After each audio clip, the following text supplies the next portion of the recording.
राम राम दोस्तों, मारवाड़ी जुगाड़ चैनल में आप एक बार बड़ा स्वागत है। मैं हूं आप साथी रावताराम और विक्रम बेताल में आज आप 24वीं कहानी होना। तो कहानी इस प्रकार है कि किसी नगर में मांडलिक नाम का राजा राज करता था। उसकी पत्नी का नाम चंडवती था। वह मालव देश के राजा की लड़की थी और उसके एक लावण्यवती नाम की एक कन्या थी। जब वह विवाह योग्य हुई तो राजा के भाई बंधुओं ने उसका राज्य छीन लिया और उसे देश निकाला दे दिया। राजा रानी और कन्या को साथ लेकर मालव देश को चल दिया। रात को वे एक वन में ठहरे। पहले दिन चलकर भीलों की नगरी में पहुँचे। राजा ने रानी और बेटी को सिखा कि तुम लोग वन में छिप जाओ, नहीं तो भील तुम्हें परेशान करेंगे।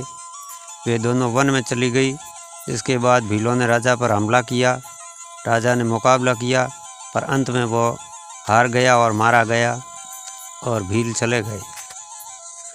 उसके जाने पर रानी और बेटी जंगल से निकलकर आई और राजा को मरा देखकर बड़ी दुखी हुई।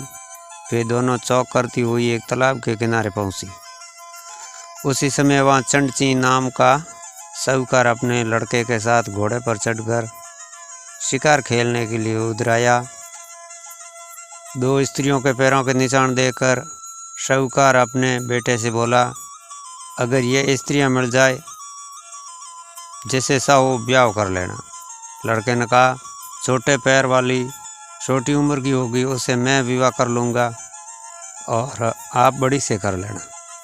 साहूकार विवाह नहीं करना चाहता था परंतु बेटे के बहुत कहने पर राजी हो गया। तो थोड़ा आगे बढ़ते ही दोनों स्त्रियां दिखाई दी।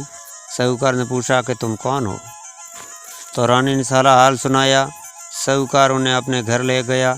संयोग से रानी के पैर छोटे थे और पुत्री के पैर बड़े थे, इसलिए साहूकार ने पुत्री से विवाह किया।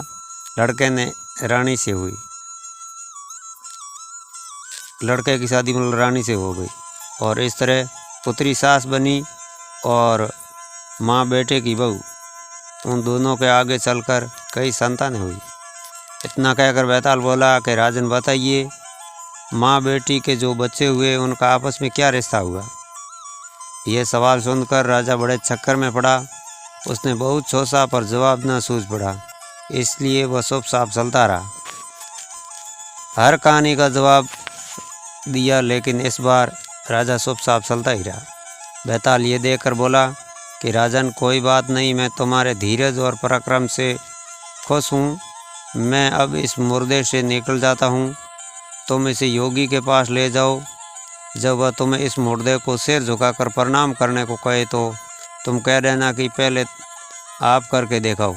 जब वह सिर झुकाकर बताए तो तुम उसका सिर काट लेना।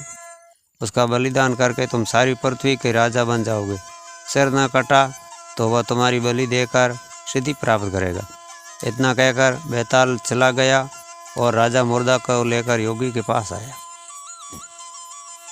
तो योगी के पास आने से आगे क्या होता है और वो योगी राजा के साथ क्या करता है, राजा विक्रमादित्य कैसे उसको समझाते हैं, तो इस कहानी का अंतिम भाग अगली कड़ी में सुनेंगे। तब तक के लिए राम राम। और आप मेरे चैनल के पर नए हैं तो मेरे चैनल की सदस्यता लेकर घंटे का बटन दबा दीजिए और आने वाले सभी वीडियो की नोटिफिकेशन आपको टाइम पर मिलती रहेगी। और दोस्तों लाइक शेयर कमेंट ज़रूर करना। मैं इसी प्रकार के वीडियो बनाता रहता हूं और आपका लाइक शेयर कमेंट ही मेरी मेहनत का फल है। तो मिलते हैं एक वीडियो के साथ, तब तक के लिए राम राम।